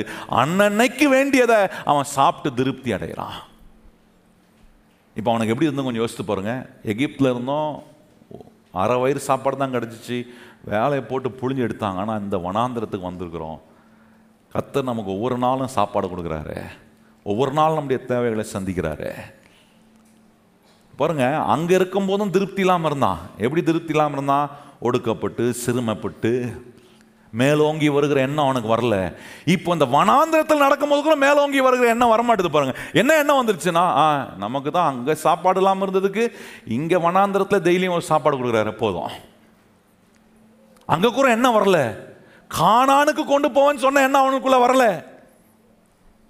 நிறைய நேரம் நம்முடைய வாழ்க்கையிலும் கர்த்தர் நம்மளை வச்சிருக்கிற ஸ்தானங்கள், கர்த்தர் நம்மளை வச்சிருக்கிற நிலைகளை வச்சு நம்ம என்ன பண்ணுவோம்? போதும், வாழ்க்கையை ஓட்டிடலாம், குடும்பத்தை கரை சேர்த்துடலாம், ஒரு 2-3 வருஷம் பிரச்சனை இல்லை, அப்படியே போயிடலாம், அப்படியே தேத்தி கொண்டு போயிடலாம். நான் சொல்கிறேன், அது அல்ல தேவனுடைய சித்தம். ஆண்டவர் சொல்கிறார், அன்றன்றைக்கான தேவைகளை நான் உனக்கு சந்திப்பேன், ஆனால் அது இல்லை என்னுடைய திட்டம். அதை காட்டிலும் அதிகமாய் செய்வது தான் கர்த்தருடைய திட்டம். கையை உயர்த்தி சொல்லுங்க, அதை காட்டிலும் அதிகமாய் செய்வதுதான் தேவனுடைய திட்டம். அதனால தான் ஆண்டவர் சொல்கிறாரு, வனாந்திரத்திலே முடிச்சிடாத வாழ்க்கையை. எங்கே போனோம்? நீ கானானுக்கு போனோம். கர்த்தர் சொல்கிறார், பல பிரச்சனைகள், சவால்கள் வரும். இப்போ இருக்கிற வேலையில் உங்களுக்கு இந்த ஒவ்வொரு நாளும் கர்த்தர் தேவைகளை சந்திப்பார், உங்கள் காரியங்கள்லாம் சந்திக்கப்படும். அதிலே திருப்தியாய் செட்டில் ஆகிடாத. அது எப்படின்னா, மாதம் முதல் பிறந்த உடனே சம்பள நாள் இருக்குது பார்த்தீங்களா? அந்த சம்பள நாள் தான் வனாந்திர நாள் மாதிரி, வனாந்திர பிரயாணம் மாதிரி. அன்னைக்கு சம்பளம் வந்த உடனே சம்பள நாளில் என்ன பார்க்கணும்? எல்லா மூஞ்சும் எப்படி இருக்கும்? 1000 வாட்ஸ் பல்பு மாதிரி இருக்கும். எல்லாருக்கும் நல்ல பிரைட்டாக அப்படியே ஒரே சிரிப்பு பல்லாதான் தெரியும். ஆனால் இப்போ பாருங்கள், மாத கடைசியில் சில மூஞ்செல்லாம் என்ன தான் சொன்னால் சிரிப்பே வராது. எப்படா சம்பள நாள் வரும் அதுக்காக ஏங்கிக்கிட்டு இருப்பாங்க. அதுதான் வனாந்திரம். ஆனால் ஆண்டவர் சொல்கிறாரு, உன்னை தண்ணியையும் தீயையும் கடக்க பண்ணி செழிப்பான இடத்துல கொண்டு போய் விடும்போது ஆண்டவர் சொல்ல, ஒவ்வொரு நாளும் எப்படி இருக்கும்னா சம்பள நாள் மாதிரி தான் இருக்கும். அப்படிப்பட்ட நிறைவான நன்மைகளால் உன்னை நிரப்புவேன். அது என்ன மாதிரி வாழ்க்கை? தேவைகள் சந்திக்கப்படுகிறது மாத்திரம் இல்லை, தேவைகள் சந்திக்கப்பட்டு போதுமானதுக்கும் அதிகமான நிலையில் கர்த்தர் என்னை ஆசீர்வதிக்கிறது. எத்தனை பேர் அப்படி இருக்கணும்னு விரும்புகிறீங்க? ஒவ்வொரு நாளும் என் தேவைகளை சந்திக்கிறவர் கர்த்தர் தான். அவர் என் தேவைகளை சந்திக்கிறவர் மாத்திரமல்ல, போதுமானதுக்கும் அதிகமான நிலையில் என்னை கொண்டு போய் விடுகிறார். நல்லா கவனிச்சு பாருங்க, அதை தான் சொல்கிறாரு. அதுதான் அந்த உபாகமத்திலே நீங்கள் கவனித்து பார்த்தீங்கன்னா 8ஆம் அதிகாரம் வந்தீங்கன்னா இது அவங்களுக்கு சொல்கிறாரு. உபாகம் 8ஆம் அதிகாரத்தில் பாருங்கள், 6ஆம் வசனத்துலேருந்தே வாசித்துருவோம். உபாகம் 8:6 நம்ம வாசிக்கலாமே. 8ஆம் அதிகாரம் 6ஆம் வசனத்துல பாருங்க, அங்க சொல்லியிருக்கு, ஆகையால் உன் தேவனாகிய கர்த்தருடைய வழிகளில் நடந்து அவருக்கு பயப்படும்படி அவருடைய கற்பனைகளை கை கொள்ள. என்ன சொல்றாரு? உன் தேவனுடைய வழிகளை நடக்கணும், அவருடைய கற்பனைகளை கை கொள்ளணும். ஏன் அவருடைய வழியில் நடக்கணும்? ஏன் அவருடைய கற்பனைகளை கை கொள்ளணும்? ஏன்னா தேவனுடைய வார்த்தை தான் தாழ்வான எண்ணத்திலிருந்து என்னை மேலோங்கி வரக்கூடிய எண்ணங்கள் எனக்கு உண்டாக்குது. அதனால் அந்த வார்த்தை நான் கை கொள்ளும் போது அவருடைய வழிகள் நடக்கிறேன். அந்த வார்த்தை என்ன மாதிரி எண்ணங்களை உண்டாக்கும் பாருங்கள். 7ஆம் வசனம் சொல்லியிருக்கு, உன் தேவனாகிய கர்த்தர் உன்னை நல்ல தேசத்தில் பிரவேசிக்க பண்ணுகிறார். அது பள்ளத்தாக்குகளிலும் மலைகளிலும் இருந்து புறப்படுகிற ஆறுகளும் ஊற்றுகளும் ஏரிகளும் உள்ள தேசம். நல்ல கவனி, என்ன சொல்றாரு? நல்ல தேசம். நான் உன்னை கொண்டு போக போறேன் ஒரு தேசத்துக்குப்பா, நல்ல தேசம். வாரத்துக்கு ஒரு நாள் தான் தண்ணி கிடைக்கும் அப்படி சொல்லல. என்ன சொல்றாரு? நான் உன்னை கொண்டு போகிற தேசம் தண்ணிக்கு பஞ்சமே இருக்காது. பக்கத்து பாசம் என்னதுக்கு பஞ்சம் இருக்காது? குடிக்கிற தண்ணிக்கு. நல்ல வாட்டர், குட் வாட்டருக்கு பஞ்சமே கிடையாது. அதான் சொல்றாரு, எத்தனை ஆறு எத்தனை ஊற்று, அதாங்க நல்ல தேசம். ஆண்டவர் சொல்றாரு பாருங்க, அது எப்படின்னா என் தேவைன்னு சந்திக்கப்படுது, தேவை சந்திக்கப்பட்டு போக மீதி அங்க இருக்கு. அடுத்த சொல்ற பாருங்க, தண்ணி என்ன குறைபடாத ஒரு தேசம். அடுத்த சொல்றாரு பாருங்க, அது கோதுமையும் வார் கோதுமையும் திராட்சை செடிகளும் அத்தி மரங்களும் மாதள செடிகளும் உள்ள தேசம். அது ஒளிவ மரங்களும் எண்ணெயும் தேனும் உள்ள தேசம். என்ன சொல்றாரு? இப்ப அடுத்த சொல்ல, தண்ணி மாத்திரம் இல்லப்பா, சாப்பாடுக்கும் பஞ்சம் இல்லை. சொல்லுங்க பக்கத்துல பார்த்து, என்ன பஞ்சம் இல்லை? தண்ணிக்கும் பஞ்சம் இல்லை, சாப்பாடுக்கும் பஞ்சம் இல்லை. எப்படிப்பட்ட தேசத்துக்கு கொண்டு போறாரு பாருங்க. அடுத்த சொல்றாரு, 9ஆம் வசனம் தான் ரொம்ப முக்கியம் பாருங்க.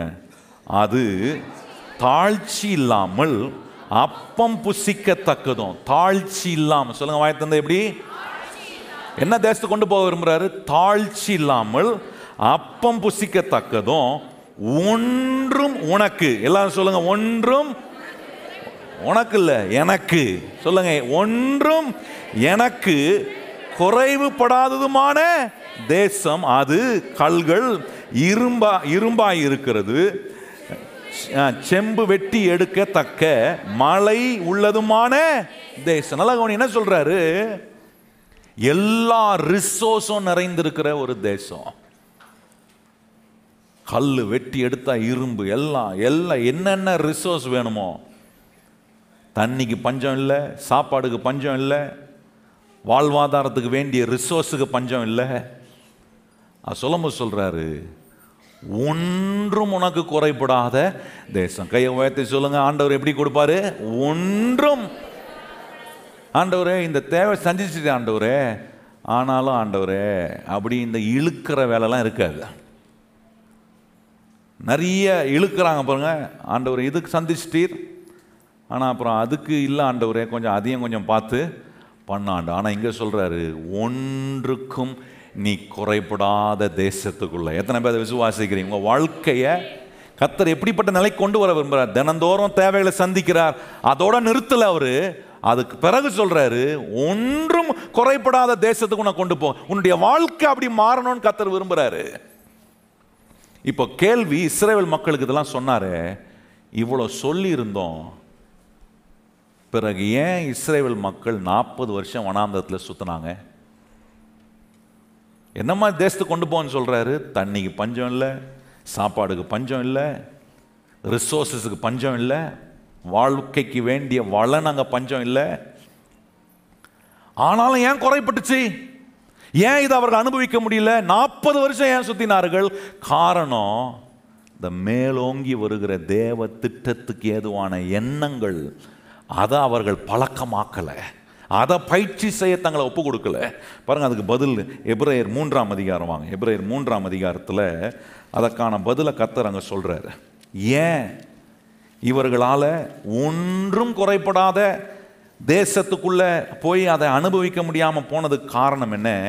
எபிரேயர் 3ஆம் அதிகாரம் பாருங்க, 7ஆம் வசனத்திலிருந்து வாசிப்போமா? எபிரேயர் 3ஆம் அதிகாரம் 7ஆம் வசனத்திலிருந்து வாசிப்போம். ஆகையால் பரிசுத்த ஆவியானவர் சொல்லுகிறபடி இன்று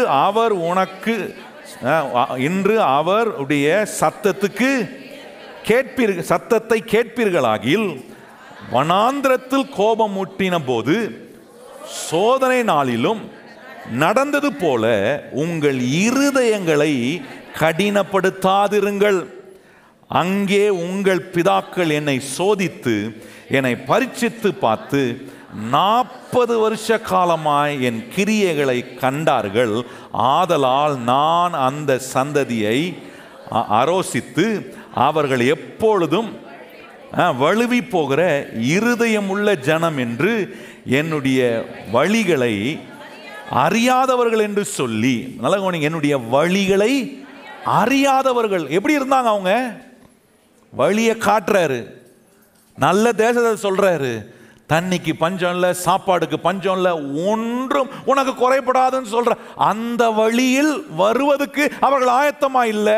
ஏன் ஆயத்தமா இல்லைன்னா, பைபிள் சொல்லுது அவருடைய இருதயம் எப்படி இருந்துச்சா? கடினமான இருதயமா இருந்துச்சு. இணங்காத ஒரு இருதயம், கர்த்தருடைய வார்த்தைக்கு இணங்கி வருகிற ஒரு இருதயம் அவர்களுக்கு இல்லை.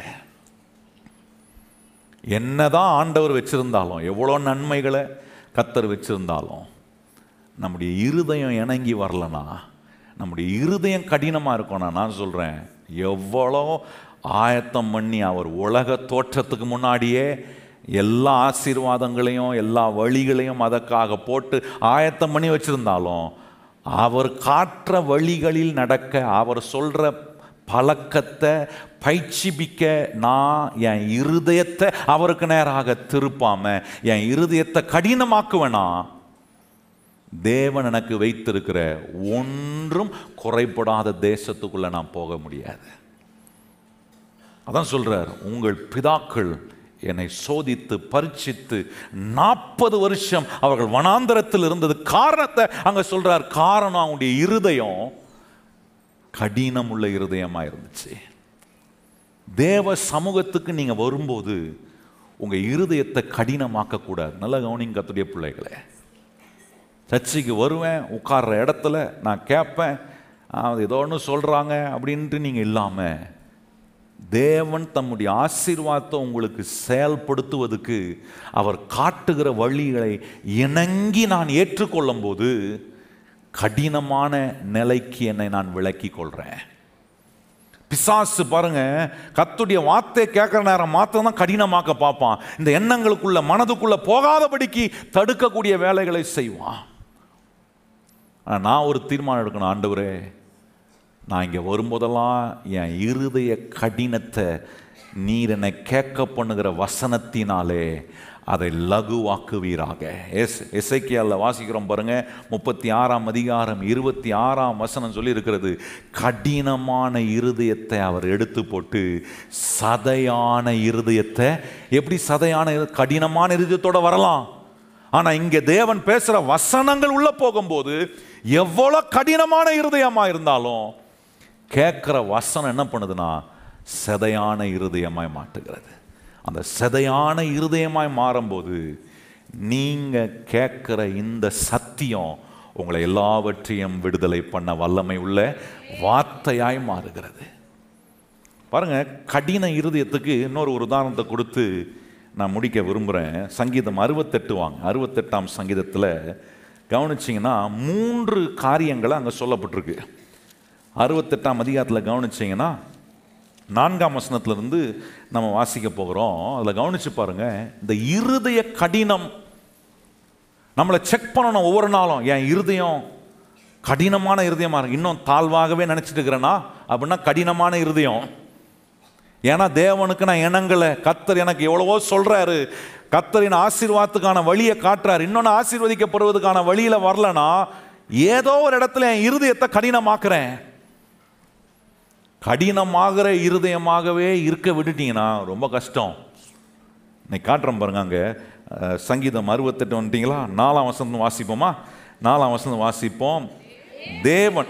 தேவனை பாடி அவருடைய நாமத்தை கீர்த்தனம் பண்ணுங்கள், வானங்களில் ஏறி வருகிறவருக்கு வழியை ஆயத்தப்படுத்துங்கள்.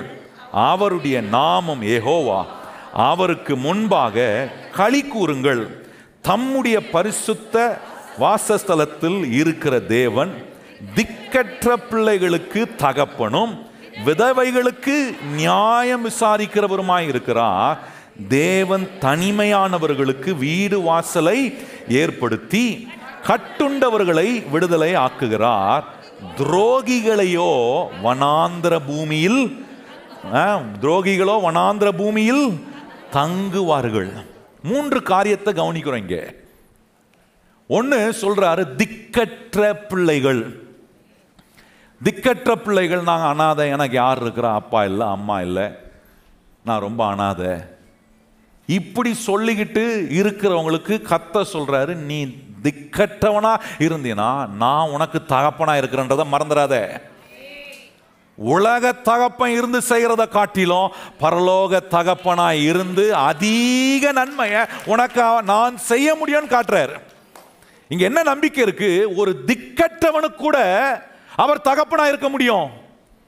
நல்லா நீங்க வழங்கிக்கணும். இந்த வசனத்தை எதுக்கு காட்டுறேன்னா, ஒரு திக்கற்ற நிலையில் அவன் வாழ்க்கையில் ஒரு மனுஷன் திக்கற்றனா இருக்கும்போது, எனக்கு யாரும் இல்லை, நான் தனிமை, இது மாதிரி ஒரு மனுஷன் தன்னை சோர்வுபடுத்தி கொள்ள இதை தவிர வேற ஒரு பெரிய காரியம் அவனுடைய வாழ்க்கை இருக்க வேண்டியது இல்லை. அப்படிப்பட்ட சோர்வில் இருக்கிறவனுக்கு கூட அவனை உற்சாகப்படுத்தி வெளியே கொண்டு வர இங்க தேவன் சொல்றார், கவலைப்படாத, உனக்கு உலக தகப்பன் இல்லைன்னு கவலைப்படாத, நான் உனக்கு பரலோக தகப்பனாய் இருக்கிறேன், என்ன நம்புன்னு சொல்றாரு. அந்த மனுஷன் கூட என்ன பண்ண முடியும்ன்றாருன்னா, அவனை ஒரு நல் வழிக்கு கொண்டு வந்துடலாம், அவனை உயர்த்தி கொண்டு வர முடியும்ன்றாரு. அடுத்த சொல்றாரு பாருங்க, விதவைகள். அங்க பாருங்க, அடுத்த சொல்றாரு, திக்கற்ற பிள்ளைகளுக்கு தகப்பனோ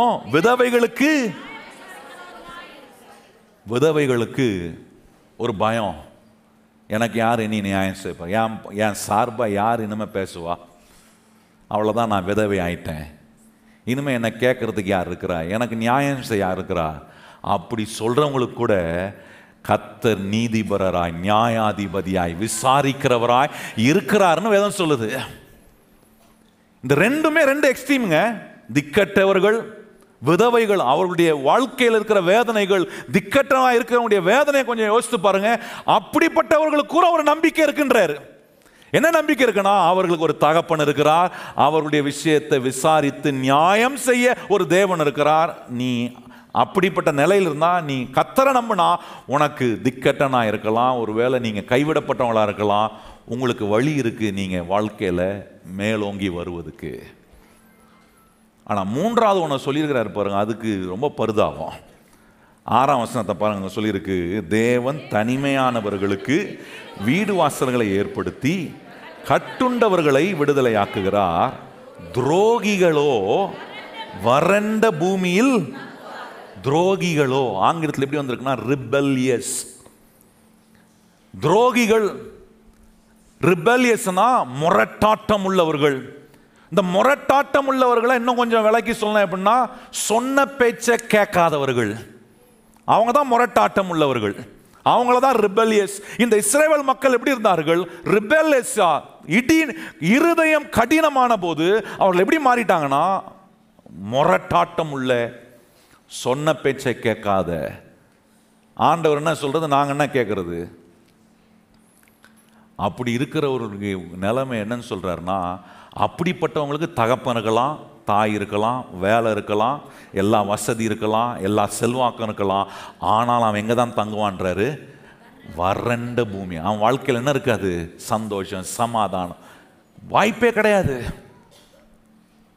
ஏன்னா அவனுடைய இருதய கடினத்தின் நிமித்தமா. நல்ல கவனிங்க கர்த்தருடைய பிள்ளை, ஒரு மனுஷன் தன்னுடைய இருதயத்தை கடினமாக்கி முரட்டாட்டம் உள்ளவனாய், சொன்ன பேச்சை கேட்க, தேவன் சொல்ற பேச்சை, அவருடைய வார்த்தையை கேட்காதவனாய், அதை மீறி செயல்படக்கூடிய நிலைக்கு நம்ம போகும்போது அவனை வேதம் சொல்லுகிறது வறண்ட பூமி.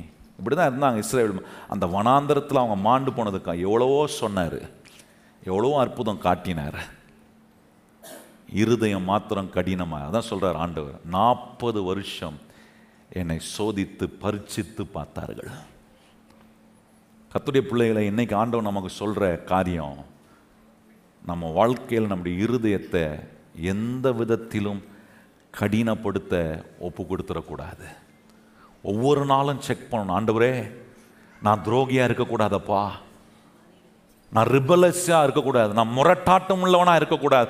நீ இவ்வளோ எனக்கு கர்த்தரின் ஆசீர்வாதத்தை குறித்து பல மாதங்களாய் சொல்லியும் நான் இன்னும் என் இருதயத்தை கடினப்படுத்தி வச்சிருக்கிறேனா? நான் இன்னும் விசுவாசிக்காதபடிக்கு எங்கேயாவது எனக்குள்ள கடினம் இருக்கிறதா? ஆண்டவரே, இந்த கடினமான இருதயத்தை எடுத்து போட்டு சதையான இருதயத்தை எனக்கு தாங்கப்பா. செக் பண்ணுங்க ஒவ்வொரு நாளும். இங்கே வசனத்தை கேட்டு போறீங்க, உங்கள் வேலைக்கு போகும்போது இது வேலை செய்தா? அங்கே என் இருதயம் கடினமாயிடுதா? இல்லை அங்கே என் இருதயம் சாஃப்டாக தான் இருக்கா? ஆண்டவருடைய வார்த்தை வேலை செய்கிற மாதிரி சாஃப்டாக இருக்கா? உறவுக்குள்ளே போறீங்க, கணவன் மனைவியாக வாழும்போது இங்கே கேட்டுட்டு போகிறீங்க, குடும்பத்துக்குள்ள உறவுக்குள்ள உரசல் ஏற்படும் போது அங்கே இருதயம் கடினமாகுதா? கவனிக்கணும். அதை நம்ம இருதயத்தை செக் பண்ணணும். கையை வச்சு சொல்லுங்கள், உங்கள் இருதயம் எங்கே இருக்கோ? எங்கே இருதயம் தெரியுமா? இந்த பக்கம் தான். கை வச்சிங்க. உங்களுக்கு இந்த பக்கத்தில் நீங்கள் கை வச்சிங்கன்னா இருதயம் எங்கே தான் இருக்கு. என் இருதயத்தை நான் ஒவ்வொரு நாளும் செக் பண்ணணும்.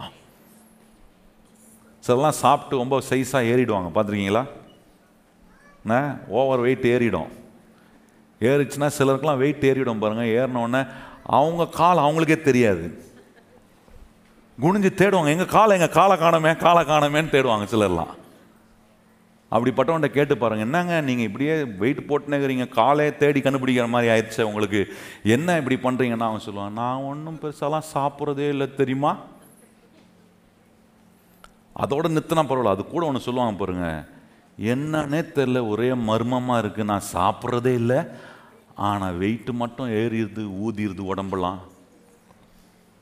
இப்படி மர்மமாக இருக்கிறவங்ககிட்ட போய் நீங்கள் என்ன சொல்ல முடியும்? நான் என்ன, நீங்கள் என்ன சொல்ல முடியும்? யாராவது ஒன்று ஒரே மர்மமாக இருக்குது. எனக்கு மறக்க முடியாது, அன்றைக்கி ஒரு சகோதரன் வந்து என்னை பார்க்க வந்து சொன்னார், பாஸ்டர், என் பொண்டாட்டி ஆவனா பெட்டி புடைக்க பேக் பண்ணிட்டு புஸ்குன்னு அவங்க அம்மா வீட்டுக்கு போய்கிறா, எனக்கு என்னன்னே புரியல பாஸ்டர், எனக்கு ஒரே மர்மமாக இருக்குனாரு. நான் சொன்னேன், கேட்குறதுக்கு எனக்கு ரொம்ப கர்மமாக இருக்குது, மர்மமாக இருக்கான். ஏன் போகிறான்னு இவருக்கு தெரியல. இவர் அப்படியே ஒன்றுமே பண்ணாத, இவர் நல்ல மனுஷன், அப்படியே ரொம்ப தேவ தூதர் இவர் ஒன்றுமே பண்ணலை. பிரச்சனை எப்போவுமே ஒரு பக்கம் வராது, ரெண்டு பக்கத்துல தான் பிரச்சனை வரும். என்ன பண்ணுற, ஒரே மர்மம். இவன் மர்மமாக இருக்குன்னா அவங்ககிட்ட நம்ம என்ன சொல்கிறது? ஆண்டவர் தான் உன் மர்மத்தை உனக்கு வெளிப்படுத்துவார் போ அப்படின்னா சொல்லி அனுப்ப முடியும்? நல்லா கவனிங்க, நம்மளை நம்ம செக் பண்ணணும். சொல்லுங்கள், நம்ம இருதயத்தை செக் பண்ணணும். ஒவ்வொரு நாளும் உங்கள் இருதயத்தை செக் பண்ண, இந்த வார்த்தைக்கு என் இருதயம் ரெஸ்பாண்ட் பண்ணுதா, இணங்குதா, ஆண்டவருக்கு நான் செவி கொடுக்குறேனா, ஆண்டவருக்குடைய வார்த்தைக்கு நான் இணங்கி வரேனா? ஆண்டவர் சொல்கிறாரு பாருங்க, ஓசியா 4ஆம் அதிகாரம் 6ஆம் வசனத்தில், என் ஜனங்கள் சங்காரமாகறாங்க. ஏன்? அறிவில்லாததினாலே. எது இல்லாதனால? எந்த அறிவு? கர்த்தருடைய வார்த்தையை குறித்த அறிவில்லாத. அங்கே அதோட நிற்கல பாருங்க. ஆண்டவர் சொல்ற, நீ என் அறிவை வெறுத்தாய். சொல்றாரு, உனக்கு நான் அறிவை கொடுக்கிறேன். நல்லா கவனிங்க கர்த்தருடைய பிள்ளைகளை. பிளெஸிங்ஸ் என்ற சபைக்கு வருகிற ஒவ்வொருவருக்கும் வாரந்தோறும் கர்த்தர் தம்முடைய வசனத்திலிருந்து அவரை குறித்த அறிவை உங்களுக்கு கொடுக்கிறாரு. இந்த ஆசீர்வாதமான வாழ்க்கையை வாழ்வதற்கான சத்திய வசனத்தை குறித்த அறிவை கொடுக்கிறாரு. இவ்வளவு சொல்லியும் நான் என் இருதயத்தை கடினமாக்குறேன்னா, நான் அறிவை வெறுக்கிறேன், தேவனுடைய அறிவை வெறுக்கிறேன். அதான் முரட்டாட்டம். அப்படி இல்லாமல், இல்லை ஆண்டவரே, என்ன நான் மாற்றுறேன், நான் மாறணும் ஆண்டவரே, எனக்குள்ள உம்முடைய சதையான இருதயத்தை நீர் உண்டாக்கணும், என் கடினத்தன்மையை, என் முரட்டாட்டங்களை ஆண்டவரை நீர் மாற்றணும். உறவில் நம்ம இருக்கிற நிலைகள், நாம் போய் வேலை செய்கிற இடத்துல எப்படி மற்றவங்களோடு பழகிற விதங்கள், அதில் முரட்டாட்டங்கள் வெளிப்படுகிறதா?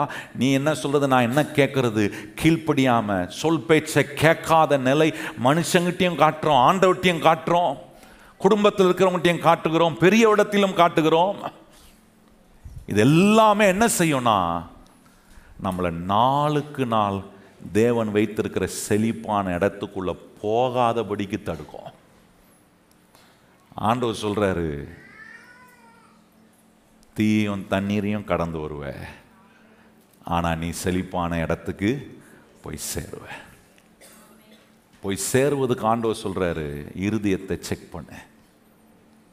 இருதயத்தை செக் பண்ணும்போது உன்னை செக் பண்ணணும், இன்னும் என்ன குறித்து தேவன் வச்சிருக்கிற எண்ணங்களை நான் தாழ்வான்னு நினைக்கிறேனா, அல்லது மேலோங்கி வருகிற எண்ணங்கள் என் வாழ்க்கை குறித்து, என் வாழ்க்கையின் மூலமாக, என் குடும்பத்தின் மூலமாக கர்த்தர் செய்ய விரும்புகிற காரியங்களுக்கு நேராக மேலோங்கி வருகிற எண்ணங்களாக இருக்கிறதா?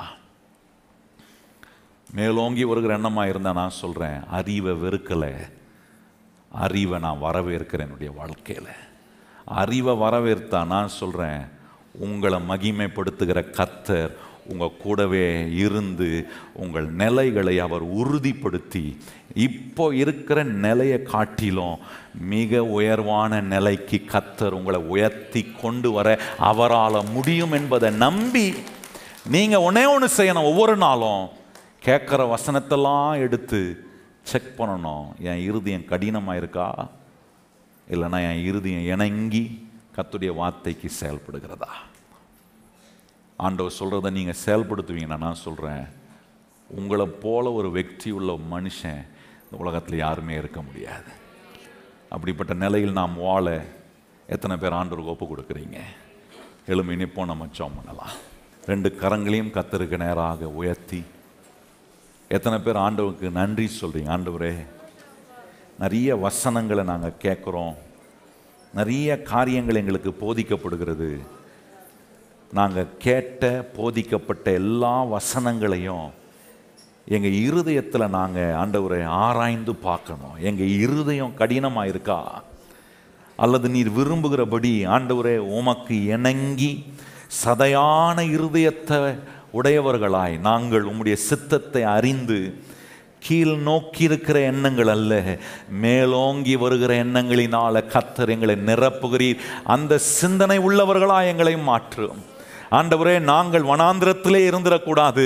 கர்த்தர் எங்களுக்காக வைத்திருக்கிற செழிப்பான இடத்தில், அந்த நல்ல தேசம், சொல்லுங்க வாயைத் திறந்து, ஒன்றுக்கும் குறைபடாத அந்த தேசம் போல என்னுடைய வாழ்க்கையை ஒவ்வொரு நாளும் ஏசப்பா நீங்க நிரப்பணும். எத்தனை பேர் சொல்லி ஜெபம் பண்றீங்க? ஆண்டவரே, அந்த தேசத்தை போல, ஒன்றுக்கும் குறைபடாத தேசம் என்று சொல்லி இருக்கிறதே, அந்த தேசத்தை போல என்னுடைய வாழ்க்கை மாறட்டும். ஆண்டவரே, எங்களை அவ்விதம் நிரப்போம்.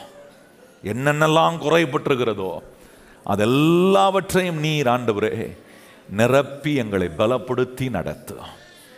அன்பின் பரலோக பிதாவே, இந்த காலை வேளையில் நீர் உம்முடைய பிள்ளைகளை கேட்க பண்ணின இந்த சத்திய வசனங்கள் உம்முடைய பிள்ளைகள் இங்கே கேட்டதோடு நிறுத்தி விடாமல் அதை கொண்டு போய் தங்களுடைய இருதயத்தை அவர்கள் ஆராய்ந்து செக் பண்ணி ஒவ்வொரு நாளும் ஆண்டவரே மேலோங்கி வருகிற அப்வர்ட் திங்கிங், ஆண்டவர் கொடுக்கிற மேலோங்கி வருகிற எண்ணங்கள், நீர் எங்களை எங்கே இருக்க வைக்க விரும்புகிறீரோ அந்த இடத்துக்கு எங்களை ஏறி வர வைக்கிற எண்ணங்களினால எங்களுடைய வாழ்க்கையை நீர் நிரப்புவீராக. நாங்கள் செய்கிற வேலை, நாங்கள் செய்கிற தொழில், எங்கள் குடும்பம், ஆண்டவரே எங்கள் எதிர்காலம் அப்படி மேலோங்கி வருகிற எண்ணங்களினால் ஆண்டவரே நீர் நிரப்புகிறதுக்காக ஸ்தோத்திரம்.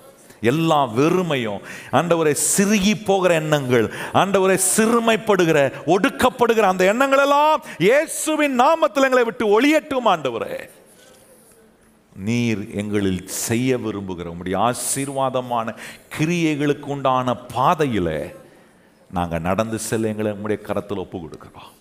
கேட்ட அந்த வார்த்தைகள் ஒவ்வொன்றும் எங்களை சிந்திக்க வைத்து, சிந்தித்த தேவ வார்த்தையை எங்கள் வாழ்க்கையில் நிஜமாக்க ஆவியானவர் எங்களுக்கு உதவி செய்யும். உம்முடைய ஆசீர்வாதம் எங்களுக்கு ரொம்ப விசேஷமானது. ஆண்டவரே, இங்கே இருக்கிற எங்கள் எல்லாரும் மேலையும் உம்முடைய ஆசீர்வாதத்தை நீர் வைத்திருக்கிறீர். எத்தனை பேர் கையை உயர்த்தி சொல்ல முடியும்? என் மேலே கர்த்தர் தம்முடைய ஆசீர்வாதத்தை வச்சிருக்கிறார். நான் கர்த்தரால் ஆசீர்வதிக்கப்பட்டவன்.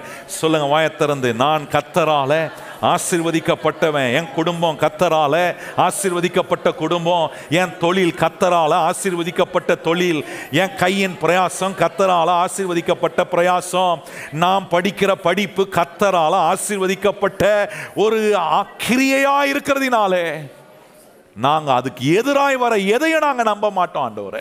நாங்க உம்முடைய எண்ணங்களினால் நிறைந்து ஆண்டவரே உம்மை நாங்கள் தொடர்ந்து பின்பற்றி செல்ல எங்களுக்கு பலனையும் கிருபையும் தந்து நடத்தும். உடைய பிள்ளைகள் ஒவ்வொருவரையும் ஆசீர்வதியும். உடைய பிள்ளைகள் படைக்க இருக்கிற காணிக்கை தசம பாகம் எல்லா பொருத்தன காணிக்கைகள் எல்லாம் நீர் ஏற்றுக்கொள்ளும். நிறைவான விதத்திலும் உடைய பிள்ளைகளுடைய கையின் கிரியைகளை இன்னும் அதிக விருத்தி அடைய செய்வீராக. ஆசீர்வாதத்தோடு நாங்கள் உமக்கு மகிமையாய் அநேகருக்கு நாங்கள் பிரயோஜனமாய் வாழ கர்த்தர் நீர் கிருபையாய் வழிநடத்தி செல்லும். எல்லா கன மகிமை துதி உமக்கே தருகிறோம். ஏற்றுக்கொள்ளும் மகிமை அடையும். இயேசு கிறிஸ்துவின் அன்புள்ள நாமத்தில் வேண்டி ஜெபம் செய்கிறோம் எங்கள் பரிசுத்தமுள்ள நல்ல பிதாவே, ஆமென். இப்பொழுது நம்முடைய கர்த்தராகிய இயேசு கிறிஸ்துவினுடைய கிருபையும் பிதாவாகிய தேவனுடைய அன்பும் பரிசுத்த ஆவியானவருடைய அந்யோன்ய ஐக்கியமும் இன்றும் என்றும் சதா காலங்களும் நாம் அனைவரோடும் நிலைத்திருப்பதாக. ஆமென். எல்லாரும் இணைந்து சொல்லுவோம். என் ஆத்துமாவே கர்த்தரை ஸ்தோத்திரி, என் முழு உள்ளமே பரிசுத்த நாமத்தை ஸ்தோத்திரி. என் ஆத்துமாவே கர்த்தரை ஸ்தோத்திரி, கர்த்தர் செய்த சகல உபகாரங்களையும் மறவாதே. ஆமென்.